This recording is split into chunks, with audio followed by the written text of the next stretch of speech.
툭하면 욱신욱신 쑤시고 저린 무릎. 뚝하는 소리와 함께 무릎이 붓고 앉았다 일어나거나 계단을 오르내리기조차 쉽지 않다면 더 이상 당신의 무릎도 안심할 수 없습니다. 무릎 관절염의 증상과 치료에서 내부모의 관절 건강을 확인하는 방법까지. 지긋지긋한 통증에서 벗어나기 위한 해법은 무엇인지 무릎을 부탁해. 부민병원 관절센터 서승석 의무원장과 함께 자세히 알아봅니다.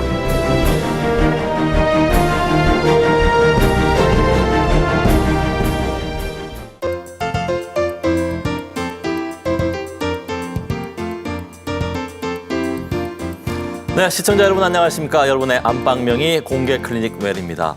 이번 주말부터 슬슬 이제 장마가 시작된다고 합니다. 아마 7월 한 달 동안 비가 내리고 또 흐린 날씨가 꽤 많을 것 같은데요. 이 자리를 원래 지켰던 이 문근 MC도 이 장마철을 피해서 먼저 휴가를 떠났습니다. 예, 네. 여러분도 뭐 대비를 좀 단단히 하셔야 될 것 같아요. 그렇습니다. 1시간 동안 현승원 아나운서와 함께 할 텐데 잘 부탁드립니다. 네. 새 얼굴 보니까 좀 더 새롭고 좋은 것 같다는 고안이 안 되겠습니다. 생각이 드는데요. 문근에 안 와서 빨리 오세요. 네, 아무튼 이렇게 장마철일 경우에는 하수구나 배수구가 잘 뚫려져 있는지 체크를 해보셔야 되겠고요. 그리고 장마철 때 꼭 우산이 부러져 있는 경우 있습니다. 그런 일 없도록 우산도 미리 잘 체크를 해보시는 게 좋겠고요. 또 점검할 게 있습니다. 이럴 때일수록 감염병, 전염병이 참 유행한다고 하는데 아폴로 눈병이 유행할 수도 있다고 하니까 네. 주의하시기 바랍니다. 네, 아폴로 눈병 무섭죠. 네. 또 특히 식중독, 이 장마철 이맘때 가장 많이 발생하고 또 각종 수인성 전염병도 굉장히 조심하셔야 됩니다. 이 두 가지를 피하시려면 어떻게 해야 될까요? 먼저 잘 씻어야 되지 않을까. 네. 어디를 잘 쓰시나요? 손. 네. 손을 잘 씻고 또 물을 꼭 끓여 드시면 다 피하실 수 있고 올 한 해 설사 안 하고 잘 보낼 수 있겠습니다. 네. 상식적인 것들이고 꼭 지켜주시고 그리고 또 하나 추가하겠습니다. 예, 장마철만 되면 괴로운 분들이 있죠. 예, 시린 분들 많습니다. 오늘 주제이기도 한데요. 바로 빗소리만 들으면 시린다는 바로 무릎입니다. 관련해서 오늘 도움 말씀 주실 명의 한 분을 소개하겠습니다. 부민병원의 서승석 원장님입니다. 안녕하십니까? 반갑습니다. 네. 오늘 원장님 나오신 김에 첫 번째 질문, 제가 개인적으로 항상 궁금했던 질문을 하려고 하는데요. 네. 아까 말씀하셨지만 어르신들이 꼭 무릎이 아프다 이러면 비가 오려나 이런 말씀을 하시거든요. 사실 뭐 기상청보다 정확한 게 우리 어르신들의 무릎 상태라고 하는데 저는 이 말이 과학적 근거가 없는 말이라는 생각이 드는데 어떻게 보십니까? 예, 그 말씀은 충분한 과학적 근거가 있는 그런 말씀입니다. 네. 우리가 무릎에 관절염이 있게 되면 무릎의 관절 통증을 유발하는 안 좋은 물질들이 무릎 관절 내부에 쌓이게 됩니다. 이런 안 좋은 물질들은 빨리 배설되고 제거가 되어야 되는데 이런 요즘 같은 장마철에 기압이 낮다든지 습도가 높으면 이런 혈액순환이 꽉 부유로한 혈액순환이 저하되기 때문에 안 좋은 물질의 있던 찌꺼기 제거가 원활하지 못하게 됩니다. 네. 그로 인해서 찌꺼기 통증을 일으키는 물질들이 관절 내부에 침착이 돼서 통증을 많이 유발하기 때문에 그런 습도가 높다든지 이런 기압이 낮은 이런 철에는 통증을 많이 유발하고 또한 요즘 에어컨을 많이 켜게 되죠. 에어컨을 많이 켜게 되면 관절 주위에 그 온도가 낮게 됩니다. 네. 낮게 되면 그 어떤 안 좋은 물질들의 배설 정도가 낮기 때문에 좀 더 관절이 더 시리다는 그렇게 호소하는 분들이 많습니다. 네. 네. 정도의 차이가 있겠지만 무릎 안 아프다는 어르신들 아무도 안 계신 것 맞아요. 같은데요. 다 아프시더라고들. 보통 네. 많은 분들 이렇게 뭐 나이 들면 다 아프지 않아. 뭐 그냥 그 살지라고 네. 생각하시는데 어떤 경향이 있습니까? 예, 대부분 어르신들은 그렇게 생각을 많이 하고 계십니다. 그러지만은 우리 관절 연골에 어떤 문제가 생기는 거는 대개 이제 관절을 오래 쓰시니까 네. 그렇게 마모와 파괴가 돼서 관절염이 생기기 때문에 연세가 드시면 불가피하게 오는 겁니다. 요 그림을 보시면 정상적인 관절과 퇴행성 관절염의 모식도인데 정상적인 관절인 경우에는 좌측에 보이다시피 관절 연골도 깨끗하고 관절을 사고 있는 막도 아주 잘 사고 있는 그런 형태를 보여주는데 네. 우측의 그림과 같이 관절염, 퇴행성 관절염이 있게 되면 첫째 연골이 마모가 돼서 연골이 우둘두둘한 그런 표면을 가지게 되고 연골 아래에 있는 뼈에도 그 골에 물혹이 생겨가지고 저렇게 변형도 일어나고 관절을 사고 있는 막의 염증 때문에 막이 두꺼워지고 붓기도 하고 이런 퇴행성 관절염 소견을 알 수가 있습니다. 네. 네. 그냥 방치하면 생활의 질이 떨어져가지고 네. 생활하는데 많은 불편함을 주시게 되겠죠. 네. 그래서 적절히 관리만 잘 하시면 충분하게 좋은 생활의 질을 가지고 생활할 수가 있습니다. 대개 관절통이 심하지 않는, 관절림이 심하지 않는 분들도 비수술적인 요법이나 본인이 자가치료만 잘 하더라도 약 80% 정도에서는 크게 불편함이 없이 생활을 할 수 있고요. 또한 요즘 기술이 좋기 때문에 심한 관절림이 있다 하더라도 그런 경우에 그 상태에 맞는 적절한 치료를 하시면 한 80~90% 환자분들은 일상생활에 큰 불편함이 없이 지낼 수가 있습니다. 근데 주변에 이렇게 관절염 환자들을 보게 되면 저만 그렇게 느끼는 것인지 할아버지보다는 할머니 쪽이 더 많은 것 같아요. 네. 혹시 뭐 손주를 더 많이 봐주셔서 그런지 모르겠는데 실제로 그런 뭐 이유가 있습니까? 뭐 조사 결과가 있습니까? 예, 맞습니다.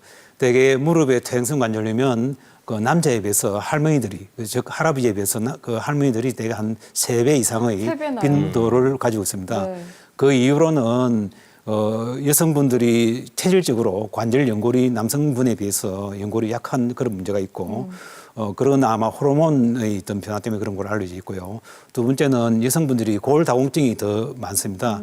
그 골다공증이 있게 되면 수십 년간 골다공증이 있게 되면 뼈가 약간 오자 모양이 휘게 됩니다. 휘게 되면 관절의 한쪽 부위로 하중이 많이 가서 관절림이 빨리 오게 되는 그런 체질적인 요인이 있기 때문에 네. 여성분들한테 퇴행성 관절림이 많이 발생하게 됩니다. 네. 은하 씨도 무엇보다도 조심하셔야 돼. 저는 무엇보다도 상상이 안 된다. 그러니까 저는 뭐 아까 호르몬의 영향, 뭐 골다공증 영향이라고 말씀하셨지만 가장 중요한 건 우리 어머님들이 가사 일을 많이 하셔서 많이 쪼그려 앉아 계시기도 하고 그러시기 때문에 이 퇴행성 관절염에 더 잘 걸리는 게 아닌가 싶습니다. 그래서 오늘만큼은 우리 아버님도 어머님들 대신해서 집안일도 좀 도와주시고 하셔야 됩니다. 아셨죠? 네, 네. 네. 저 다음 질문 드리자면요.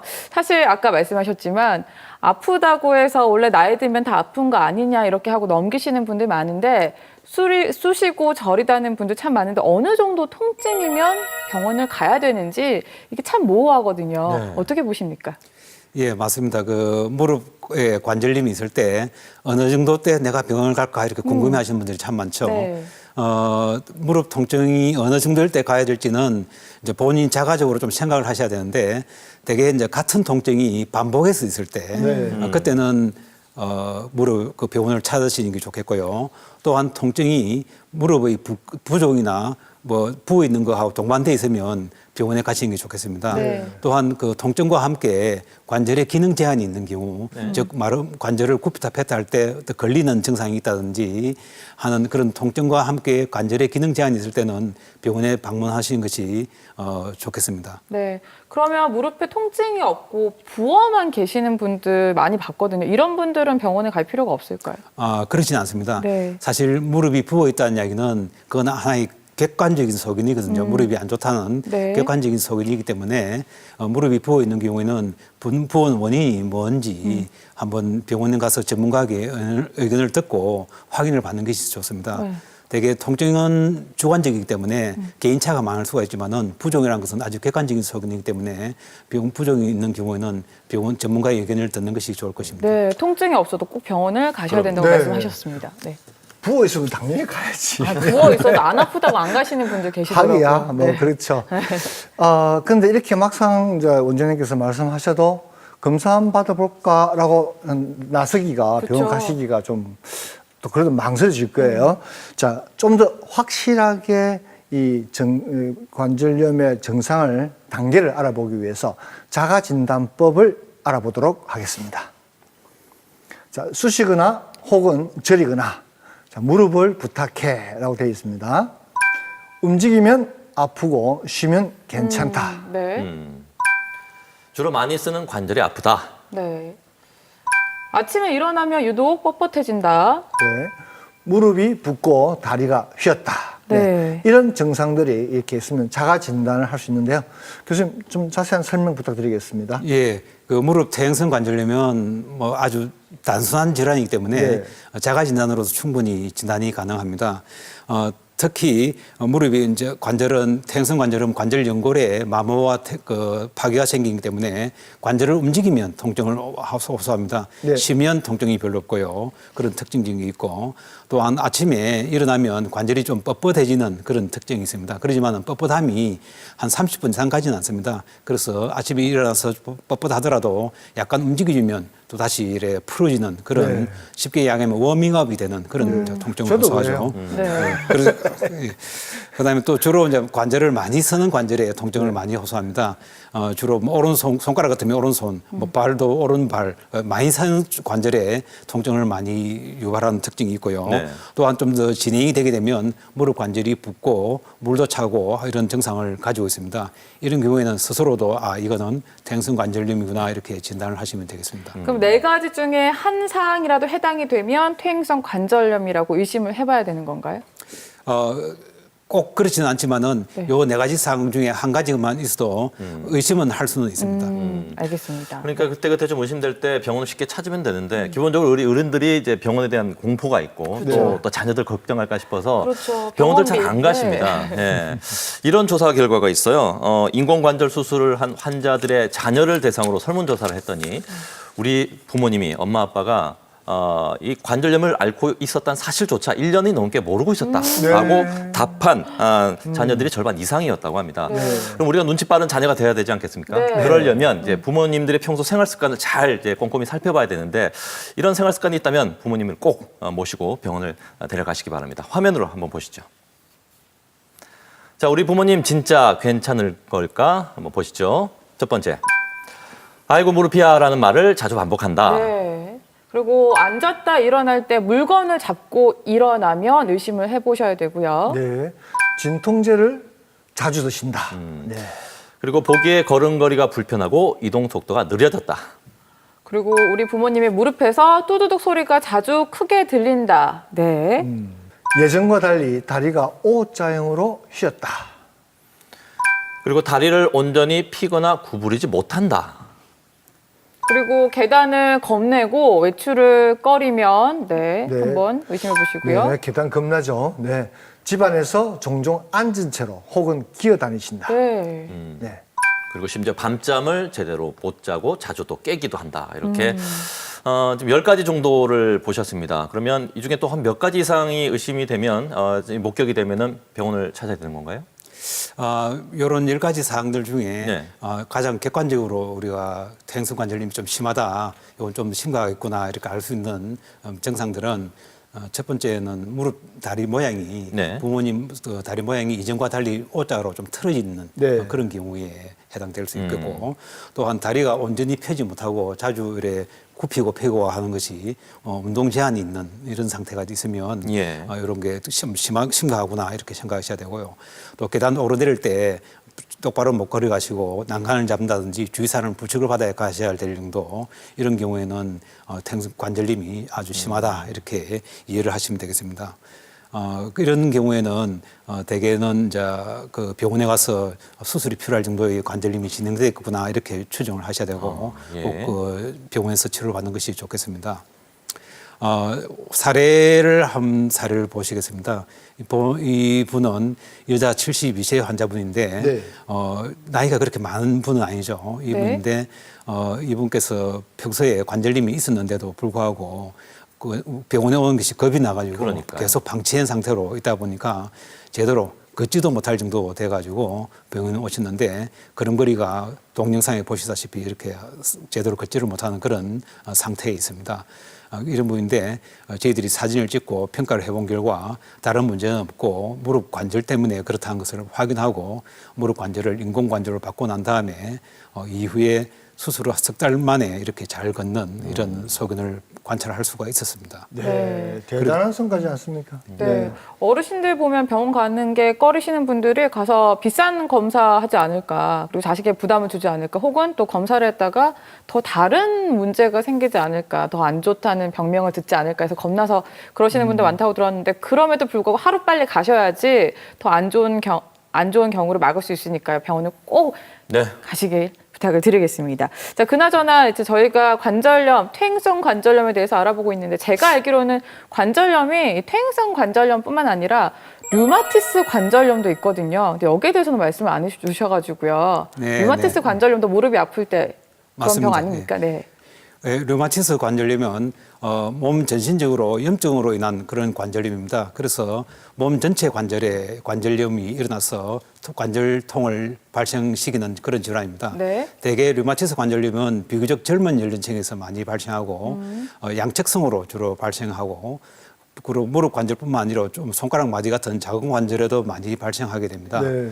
또한 아침에 일어나면 발생하는 그 관절의 강직도 퇴행성 관절염인 경우는 대개 한 30분 이내에 해결되지만은 류마티스 관절염인 경우에는 1시간 이상 계속 뻣뻣한 것이 특징적인 소견이 되겠습니다. 네. 퇴행성 관절염은 이와는 달리 무릎이나 그런 큰 관절에 무릎이나 고관절 같은 큰 관절에 침범하게 되고 관절도 어느 한쪽 부위에 좀 심하게 생기는 비대칭적인 그런 특징을 보이고 있고 비교적 나이가 많은 분들한테 발생하는 그런 특징이 있으며 관절의 강직도 30분 이내에 빠른 시간 내에 회복이 되는 그런 특징적인 증상을 호소하게 됩니다. 네. 자, 이렇게 설명을 드리면서 이 내 증상과 똑같다 혹은 좀 비슷하다 이런 부분이 있을 것 같습니다. 예, 그렇기 때문에 병원을 꼭 가서 정확한 진단을 받아보는 것이 좋은데 앞서 이제 뭐 그런 얘기도 했습니다만 병원에 대한 공포감, 네, 두려움 네, 네. 이런 것들 때문에 자꾸 그 시기를 놓친단 말이죠. 그 뒤에 더 커질 수 있고 병이 말이죠. 그러면 병원에 가면 이런 경우 어떻게 진단을 하고 또 치료를 하는 것인가 이것이 상당히 궁금할 것 같습니다. 그래서 저희가 미리 다녀왔는데요. 화면 보시죠. 네. 부산 덕천동의 척추관절병원. 각종 관절 질환 중에서도 가장 많은 이들이 호소하는 것은 다름 아닌 무릎 통증이라는데 한눈에도 영 불편해 보이는 걸음걸이. 64살 박정훈 씨 역시 쑤시고 저린 무릎 때문에 병원을 찾았다. 때때로 붓거나 소리가 나는 것은 물론 통증으로 잠을 이루기 힘들 정도라고. 그 무릎 여기 안쪽이요, 막 훅 쉬고 여기서부터 엉덩이까지 팍 당기고 사람이 완전히 막 돌아볼 것 같아요. 밤에 특히 더 많이 아프고, 그러고 낮에도 이제 걸을 때 하고 이렇게 반드시 꿀부리지도 못하고 앉지도 못하고 그러죠. 무릎 부위 관절 연골이 찢어지고 마모된 상태. 그나마 비교적 초기에 찾은 탓에 큰 수술은 피할 수 있었다. 대략 1cm 남짓, 새끼손가락 크기의 작은 구멍을 통해 관절 내시경이 삽입됐다. 초소형 카메라로 손상 부위를 정확히 확인하며 찢어진 연골을 제거하고 염증을 제거하는 시술이 이루어졌다. 관절 내시경이라는 기구를 이용해서 관절에 큰 절개 없이 작은 구멍만 내어서 기구를 넣어서 관절 내부를 문제가 있는 부위만 수술하는 그런 수술 방법인데요. 그런 관절 내시경 수술을 해서 찢어진 연골을 잘라내는 수술했습니다. 그 시간 또 한 명의 환자가 수술을 앞두고 있다. 일상생활마저 힘들 만큼 심한 통증에다 O자 모양으로 벌어진 다리. 아침만 되면 뻣뻣해지는 다리는 툭 하면 붓고 시리기 일쑤라는데 어느 날 갑자기 이 다리가 시장도 못 갈 정도로 아팠어요. 쩔뚝쩔뚝 계단도 힘들고 평지에 우리 집이 이제 시장하고 한 5분 10분 거리인데 그걸 못 갔어요. 아파서 쩔뚝쩔뚝하면서 걸을 못 걸었다니. 심하게 마모된 무릎 연골은 이미 다 닳아 없어진 상태. 이미 관절의 변형까지 진행된 말기 관절염으로 인공관절 수술이 불가피했다. 손상된 관절을 제거하고 닳아 없어진 관절을 대신해 금속과 플라스틱으로 이루어진 인공관절로 바꿔주는 전치환술. 뼈와 뼈가 직접 접촉하는 정도로 마모가 심하고 다리도 O자 모양으로 많이 틀어지기 때문에 인공관절 수술을 하시기로 그렇게 결정을 하셨습니다. 휘어진 다리 모양을 바로잡는 동시에 무릎 관절 앞쪽의 슬개골과 더 이상 쟁이릭을 하지 못하는 관절면을 제거하고 그 자리에 특수 플라스틱으로 된 인공관절을 고정시킨다. 최근에는 여성들의 체형에 맞춘 여성형 인공관절도 등장해 무릎의 움직임이 훨씬 자연스럽고 수술 후의 불편함이나 이물감 역시 현저히 줄어들었다. 금속과 플라스틱으로 된 관절로 넣어서 관절을 다리 모양을 똑바르게 한 다음에 관절을 삽입시켜서 관절을 뼈에 고정하고 수술이 끝난 상태를 보여드리고 있습니다. 수술 후에 하루가 지나면 즉 수술 다음 날부터 환자는 물치료를 시작하고 살짝 걸을 수 있는 정도의 보행을 할 수 있습니다. 수술 다음 날 정확하고 안전한 수술만큼이나 중요한 것은 체계적이고 적극적인 재활치료다. 수술 후 합병증을 예방하고 일상으로의 빠른 복귀를 도울 뿐 아니라 꾸준한 자기 관리와 체중 조절을 통해 인공관절의 수명까지 연장할 수 있다. 제가 이거 수술 전에는 다리 쩔렁쩔렁하고 다니고 걸으면 속력도 못 내고 아주 경사진된 일 올 때는 아주 힘들었습니다. 제가 누구 부축받지도 않고 뭐 잡지도 않고 그냥 저 혼자서 편안하게 걸을 수 있습니다. 그만큼 경과가 좋아졌습니다. 노년 인구의 70%가 앓고 있다는 퇴행성 관절염. 여유롭고 건강한 노후의 삶이 지금 당신의 무릎에 달려있다.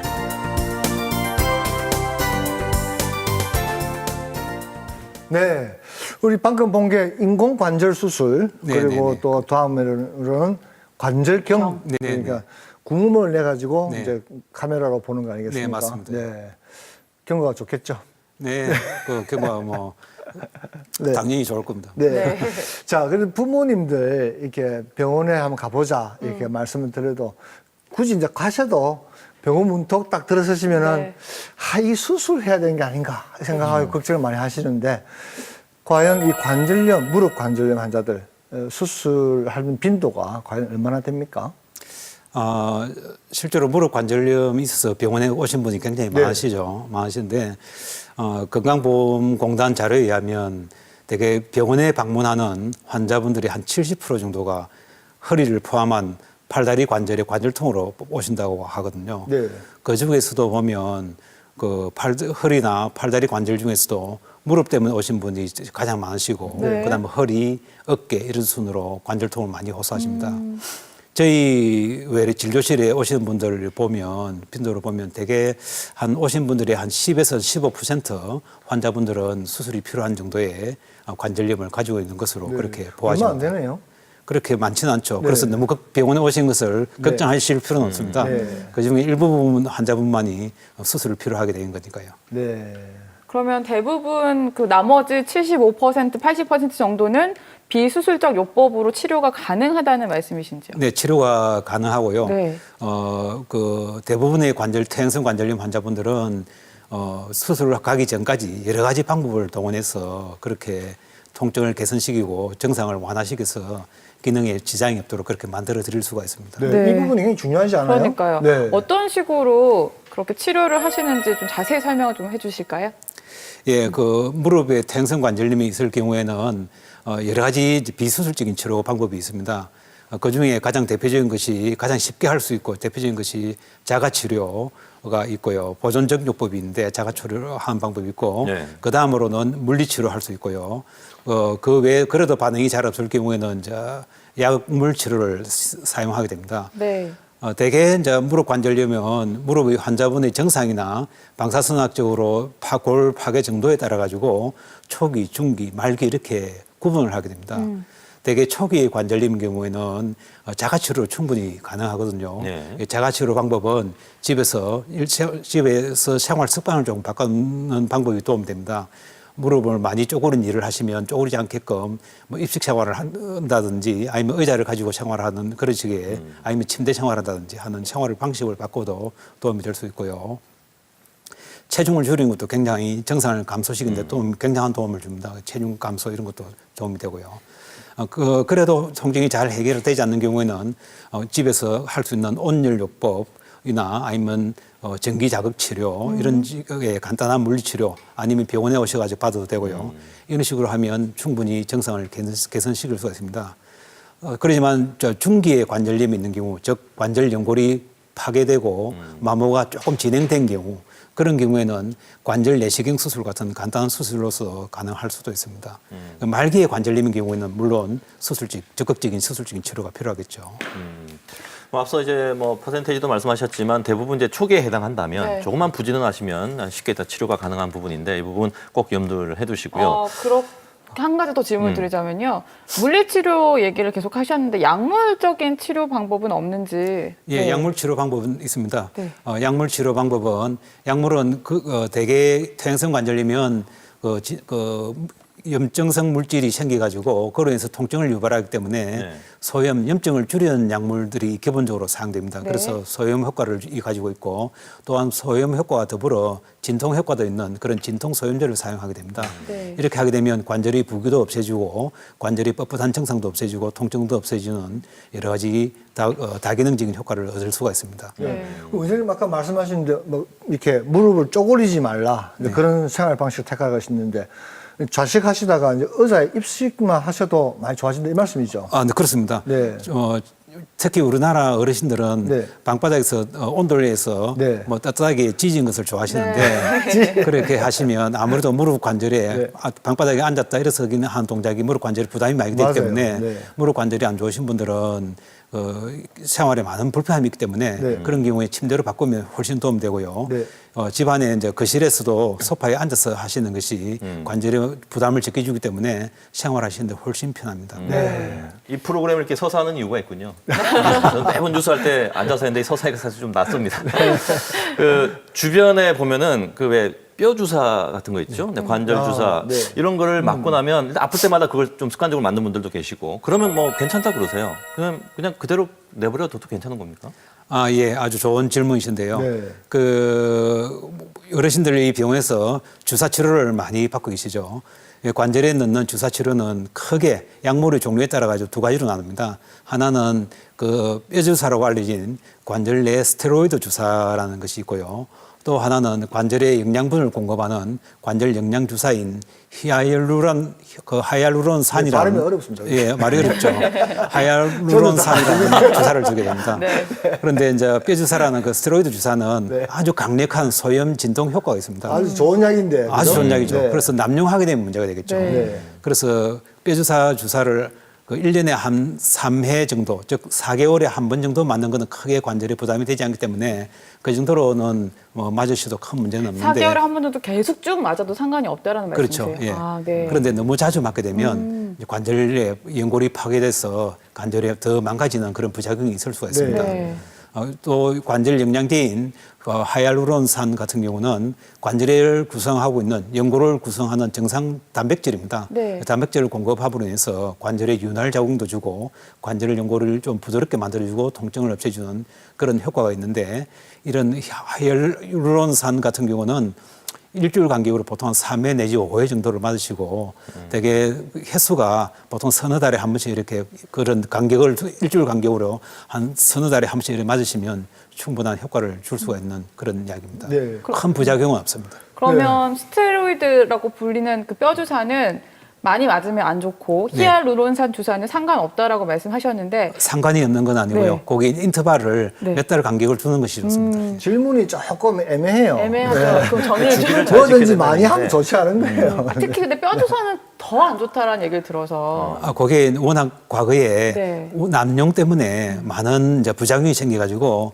많은 분들이 이거는 굉장히 위험한 거로 그렇게 알지는데 실제로 우리 한방에서 그 비상도 약이라고 하잖아요. 네. 그 도약인 그 비상도 그걸 잘 쓰면 굉장히 환자한테 그 극적인 효과를 줄 수 있는 약인데 그 스테로이드 주사도 마찬가지입니다. 그걸 잘 사용하고 또 부작용 없이 잘 사용하면 굉장한 효과를 줄 수 있지만은 너무 남용을 하게 되면 아주 위험한 그런 문제를 일으킬 수가 있습니다. 그 네. 주사라서 그런지 히알루론산 주사와 스테로이드 주사는 혹시 색이 같습니까? 다릅니다. 그러면 그 색? 예, 색깔은 네. 히알루론산은 색깔이 투명하고요. 네. 그 스테로이드 주사는 그 뿌연 우유빛 그 우유 그 주사가 흰 것도 되겠습니다. 있습니다만은 뿌옇죠. 예, 뿌옇습니다. 거의, 그래서 알아서 뭐 하려고요? 뿌연 주사를 맞으면 이게 스테로이드 뼈 주사구나라고 인식은 하실 수 있으니까. 예, 그래서 그렇죠. 병원에 네. 가시면 관절에 주사 맞을 때 그 주사 넣는 선생님한테 한번 여쭤보면 좋습니다. 여기 어떤 주사인지 네. 여쭤보시면 대답을 해 주실 겁니다. 네. 그래서 뼈 주사라고 해서 너무 그렇게 무서워할 필요는 없고 아주 정확하게 잘 맞으면 좋은 효과를 볼 수 있고 또 그 하이알루론산 주사 같은 경우도 관절에 주는 영양제이기 때문에 천연 단백질 성분이기 때문에 크게 부작용이 없이 맞을 수 있는 주사가 되겠습니다. 네. 이 히알루론산이 나온 지가 뭐 한 10년 되나요?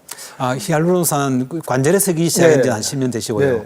그 이전에도 뭐 여러 군데 사용했습니다. 네. 사실 뭐 요즘은 히알루론산은 관절뿐만 아니고 네. 그 여성분들 피부에. 피부에 그 필러로서 사용되기도 하고요. 네. 그 이전에도 히알루론산은 간혹 이제 창상 치료 보건제로서 사용되기도 하고 했습니다. 네.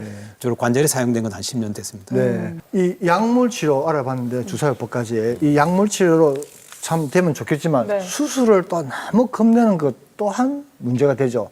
이 꼭 정도가 좀 심하면 수술을 해야 되지 않겠습니까? 아, 그럼요. 어느 정도가 되면 수술을 하십니까? 예, 그 어느 정도가 되면 수술이 필요한지 그 참 판단은 쉽지는 네. 않죠. 네. 아주 잘 판단을 해야 됩니다. 특히 무릎 퇴행성 관절염 같은 경우는 환자분의 생명과 직접적인 관련이 있는 질환이 아니기 때문에 생활의 질하고 관련이 있거든요. 네. 이분이 퇴행성 관절염으로 인해 가지고 생활의 질이 얼마나 안 좋으냐 따라서 결정해야 되는데 그거는 여러 가지 환자분들을 상담하면서 환자분들의 상황, 상태 이런 걸 잘 종합해서 판단을 해야 됩니다. 네.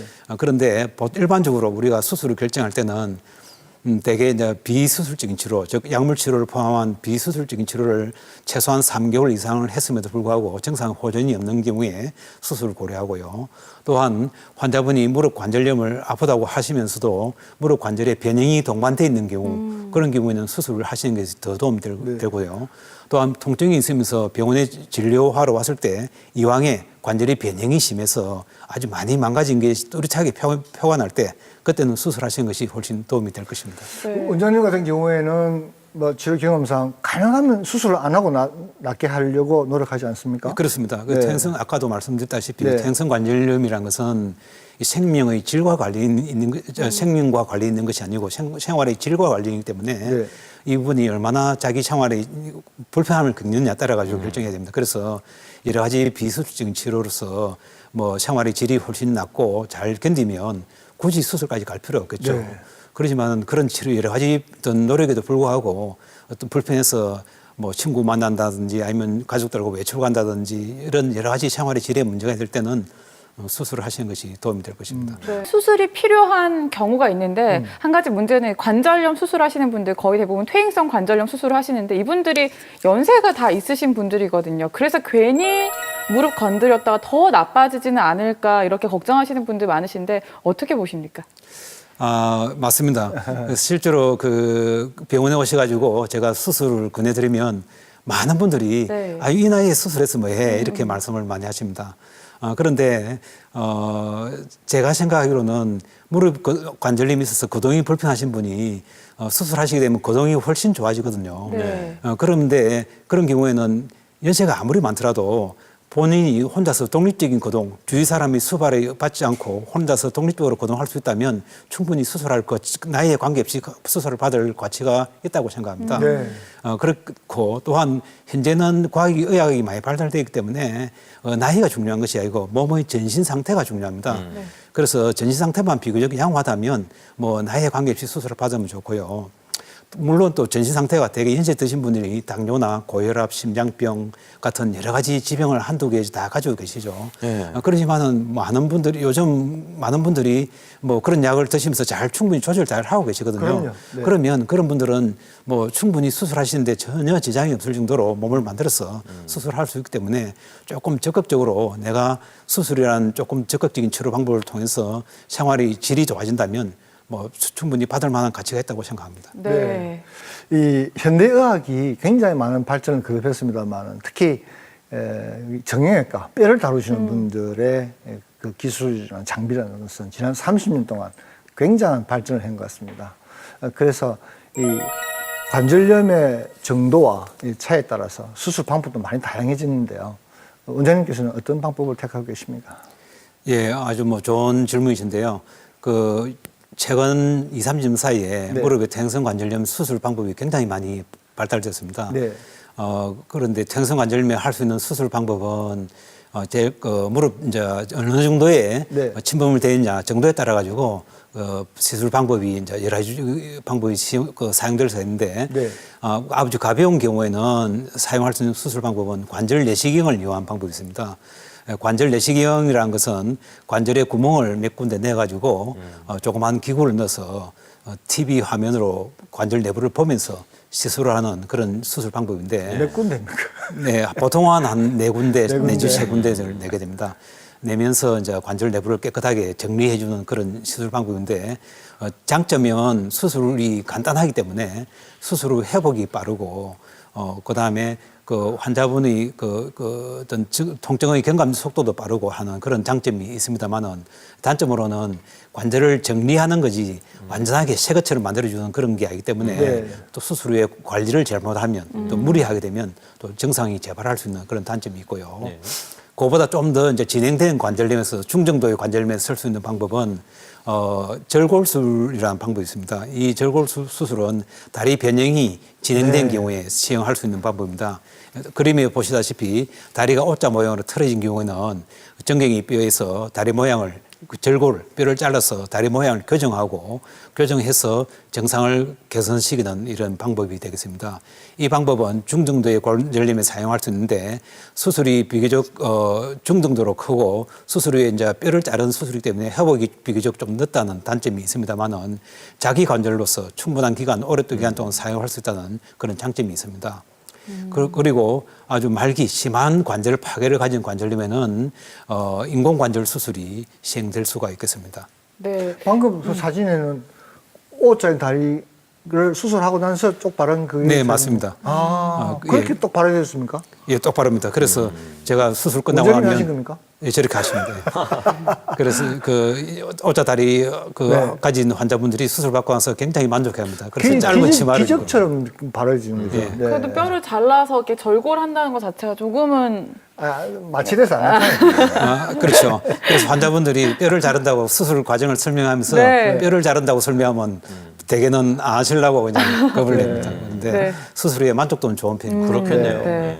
자, 관절염에 관한 수술은 관절 내시경과 절골술 얘기하셨고 마지막에 잠깐 인공관절이라고 말씀하셨는데 그렇습니다. 사실 대부분 어르신들이 무릎 수술했다 그러면 너 인공관절 넣었지 막 이런 식으로 얘기를 하시는 분들 많거든요. 인공관절 그만큼 많이 사용이 되고 있는 건지 설명을 좀 부탁드립니다. 네, 그렇습니다. 최근에는 무릎의 인공관절 수술이 많이 사용되고 있죠. 국내 자료에 의하면 대개 연간 한 7만 건 정도가 국내에서 수술되고 있다고 합니다. 그래서 그만큼 많이 되고 있고 실제로 어르신들 주위의 친구분들 보면 아마 많은 분들이 받은 걸 알 수가 있을 겁니다. 네. 무릎에 사용되는 인공관절은 두 가지 종류가 있습니다. 크게 무릎 전체를 다 갈아주는 전치환술이라는 방법이 있고 무릎 관절 닳은 부위 부분만 갈아주는 부분관절 수술이 있거든요. 무릎 관절을 전체 다 갈아주는 방법은 뼈에 관절이 연골이 닳은 부위를 깎아내고 금속으로 된 그 관절을 끼우고 네. 금속과 금속 사이에 플라스틱을 넣어서 인공관절을 기능을 하게끔 만들어주는 방법이 전치환술이 되겠습니다. 네. 부분 치환술은 관절이 연골이 한쪽 부위만 마모가 있는 경우에는 한쪽 부위 마모된 부위만 정상적인 부위는 놔두고 마모된 부위만 이렇게 각 부분적으로 갈아주는 방법인데 이거는 수술이 비교적 적고 수술 후 회복도 빠르기 때문에 편하게 사용될 수 있는 방법이 있지만은 단점은 수술 술기가 조금 까다롭고 그다음에 반대편 관절이 깨끗해야 된다는 어떤 그 환자분 적응증이 좀 제한이 있다는 게 단점이 되겠습니다. 네. 네. 이런 인공관절들은 수명이 어느 정도 됩니까? 예, 무릎 인공관절 수명은 흔히 많이 질문을 받는데요. 수명이 이론적으로는 거의 한 50년 이상 서 있고 만들어져 있습니다. 네. 그렇지만은 실제로 사람 몸에 들어가서 사용하다 보면 그 수명이 그렇게 사용되지는 못하고 저희들이 보통 생존율을 따지거든요. 그래서 네. 저희 이제 평균 보면 100명 수술하시면 10년 이상 쓰시는 분이 한 90% 정도 되고요.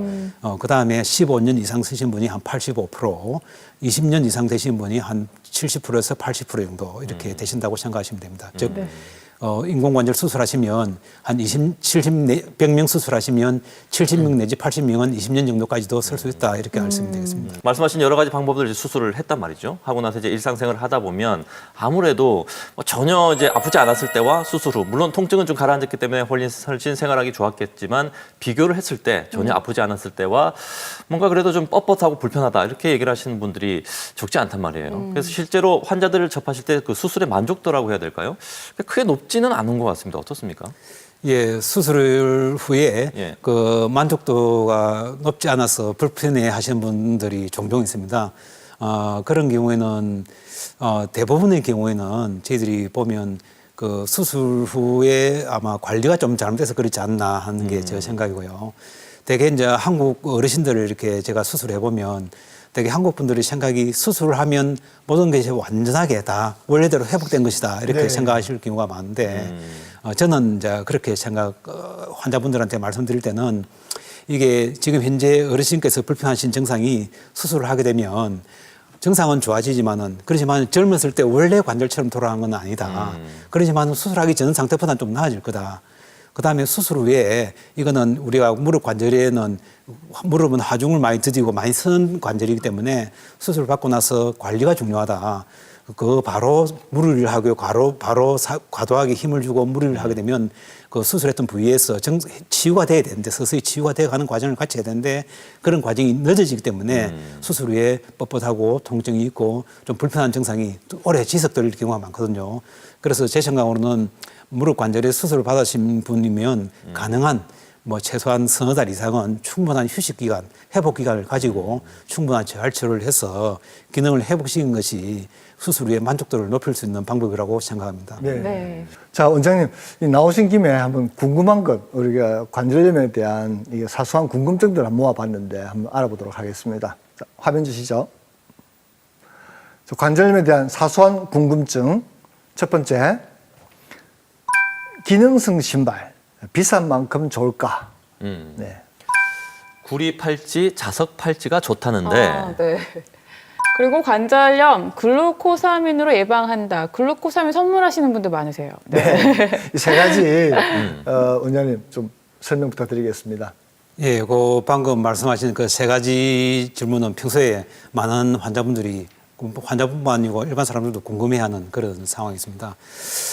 기능성 신발이 좋을 것이냐는 제일 신발이 자체가 무릎 관절에는 크게 영향을 많이 미치지 않습니다. 물론 신발이 쿠션이 좋고 그러면 충격이 완화되기 때문에 그런 신발 도움이 될 수 있습니다만은 요즘 나오는 기능성 신발, 마사이 신발, 여러 가지 신발이 있습니다. 그런 신발이 무릎 관절에 좋다는 그런 증거는 없기 때문에 가능한 한 무릎에 좀 편안한 신발을 신어서 무릎을 좀 가는 충격을 줄여주는 것이 좋을 거로 생각되고 특히 여성분들은 굽이 높은 신발 같은 경우는 아무래도 자세가 조금 이제 무릎에 가는 어떤 그 부담이 좀 한쪽으로 하중이 많이 가기 때문에 좀 힐은 좀 사용한 시간을 좀 줄여주는 것이 좋을 거로 생각됩니다. 네. 그리고 자석 팔찌요. 자석 팔찌요. 네. 예. 그 구리 팔찌나 자석 팔찌 같은 경우는 무릎 관절에 좋다는 증거는 없습니다. 그런 이제 팔찌의 건강 기능성 상품으로 많이 좀 사용되고 있고 특히 골퍼들을 많이 사용한 걸 봤는데 그런 경우에는 무릎 관절에는 특별히 도움되지 않습니다. 특히 이제 구리는 무릎에 얼마나 좋은지는 아직까지 근거가 전혀 없는 거고요. 자석 같은 경우는 이제 관절이 아니고 그 간혹 뼈가 그 피가 안 통해서 뼈가 썩는 괴사되는 그런 괴사증이 있습니다. 그런 경우에는 자석 좀 강력한 자석을 사용하게 되면 혈액 순환이 도움돼서 어떤 괴사증을 또 치유할 수 있다는 그런 의료 기구로 만들어진 것들이 있습니다만은 이제 관절하고는 관련이 없는 그런 상품으로 알고 이해하시면 되겠습니다. 네. 그리고 비싼 글루코사민. 글루코사민은 요즘 가격이 그리 비싸진 않죠. 많이 이제 충분히 많이 쓰시고. 특히 효도 상품으로서 많이 사용하고 있는 것입니다. 글루코사민도 역시 관절 연골을 구성하고 있는 정상 단백질 성분 중에 하나거든요. 그래 그 단백질을 섭취함으로 인해 가지고 관절 연골을 좀 더 튼튼하게 하고자 하는 그런 효과를 가지는 그런 약으로서 알려져 있고 이런데 현재는 그 국내에서는 이제 약품이라기보다는 건강 보조 식품으로서 등록이 되어 있고요. 그 현재는 이제 그 효과가 건강 보조 식품은 건강에 도움은 될 수 있지만은 약물 같은 확실한 효과는 주지는 못한 걸로 그렇게 알려져 있습니다. 그래서 글루코사민이 안자식은 것보다는 좀 나을 수 있습니다만은 확실한 효과를 기대하는 것보다는 오히려 좀 더 확실한 효과를 기대하려면 환자분 본인의 어떤 체중을 줄인다든지 하는 아니면 생활 습관을 바꾼다든지 하는 것이 더 확실한 효과를 줄 수 있을 것입니다. 네. 그리고 비만이 그렇게 또 안 좋다라고 얘기를 들었는데요. 예, 맞습니다. 그 무릎 관절염이 있을 때 자가 치료 중에 제일 중요한 것이 체중을 줄이는 것입니다. 그 체중이 많이 나가신 분들은 체중만 줄여도 증상을 훨씬 경감시킬 수 있습니다. 그 어떤 그 자료에 의하면 그 체중 5kg만 줄여도 본인이 드실 수 있는 약물의 수를 가지 수를 반 이상을 줄일 수 있거든요. 네. 그 정도로 그 체중 감소가 무릎 관절염의 치료에 굉장히 중요합니다.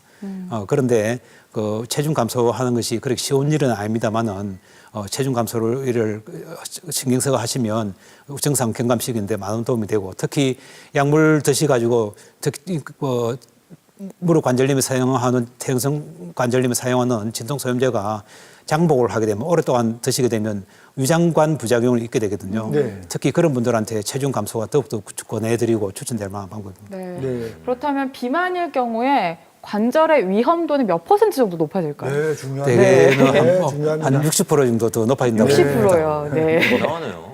상당합니다. 저희가 이렇게 강조하는 이유가 있죠. 네. 아, 이런 분위기군요.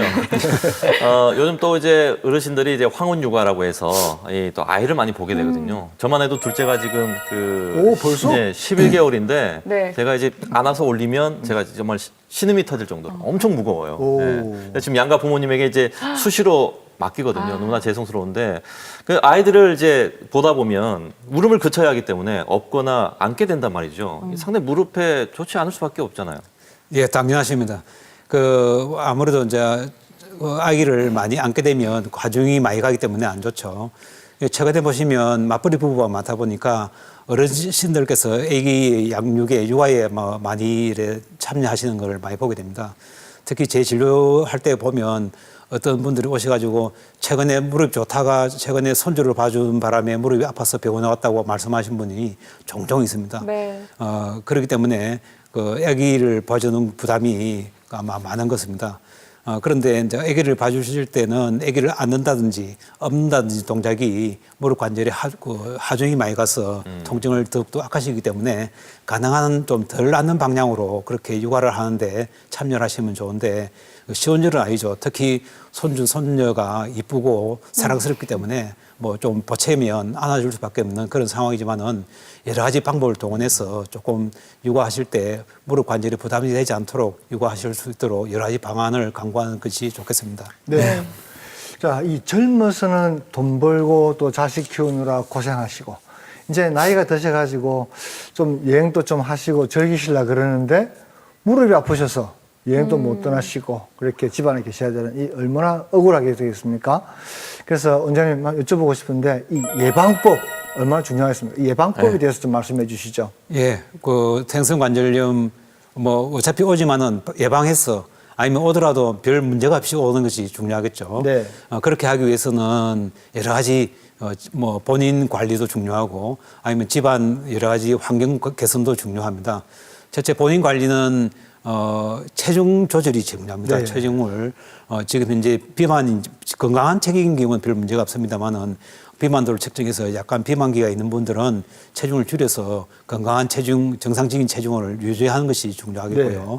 두 번째는 집안 환경을 개선시키는 것이 좋은데 대부분 우리 한국 분들은 어르신들은 방바닥 생활이나 이런 앉아서 하는 생활을 즐겨하시기 때문에 그런 생활을 하게 되면 무릎 관절에 가는 부담이 뭐 100배 가까이도 많이 올증가 될 수 100배. 있거든요. 네.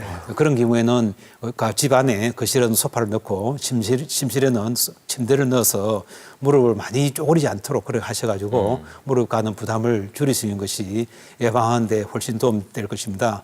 또한 집안일을 하실 때도 무릎을 쪼그리고 빨래를 한다든지 뭐 방바닥을 닦을 때도 무릎을 쪼그리고 물걸레질을 한다든지 이런 여러 가지 무릎에 부담이 많이 가는 동작들을 피해 주시는 것이 무릎 관절을 오래 쓸 수 있는 예방할 수 있는 그런 방법이 되겠습니다. 네. 네.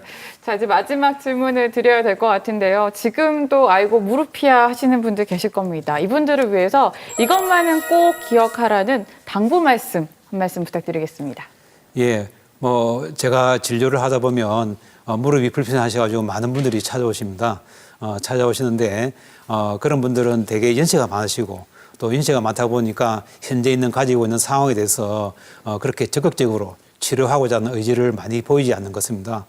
그러지만은 지금 현재 의학도 많이 좋아지고 여러 가지 사회 환경도 많이 개선되었기 때문에 조금만 관심을 가지고 적극적으로 노력하시면 무릎 관절로 인한 통증으로부터 해소되어서 충분히 기능적으로 잘 사용하실 수가 있습니다. 요즘 사회는 과거와는 달리 과거의 대가족 제도는 가족 한 분이 불편하시면 다른 가족들이 다 잘 보살펴 주시고 해서 그렇게 쉽게 넘어갈 수가 있었지만은 지금은 거의 대부분이 독립적인 생활을 이루고 있습니다. 네. 그래서 어르신 본인께서 몸이 불편하셔가지고 거동이 불편하시면 도와주실 분이 별로 없습니다. 그래서 제일 중요한 거는 본인 현재의 문제점을 잘 개선해가지고 생활에 거동이 불편함이 없도록 해서 독립적인 생활하는 것이 중요합니다. 현재 여러 가지 좋은 방법들이 나와 있기 때문에 현재의 상황을 여러 가지 좋은 약물 치료나 여러 가지 치료 방법을 동원해서 무릎 통증을 해서 벗어나서 독립적인 생활하셔서 건강한 노후를 보내신 것이 좋을 거로 생각됩니다. 네. 감사합니다. 자, 지금까지 도움 말씀 주신 오늘의 명의죠. 부민병원의 서승석 원장님과 함께했습니다. 오늘 말씀 고맙습니다, 원장님. 감사합니다. 감사합니다. 네, 다음 주 화요일에 열리는 KN의 무료 건강교실 안내해드리겠습니다. 7월 8일 화요일 오전 11시 신세계 센텀시티 구축 문화홀에서 퇴행성 관절염과 류마티스 관절염에 대해서 한양 류마디 병원 임상호 과장과 함께합니다.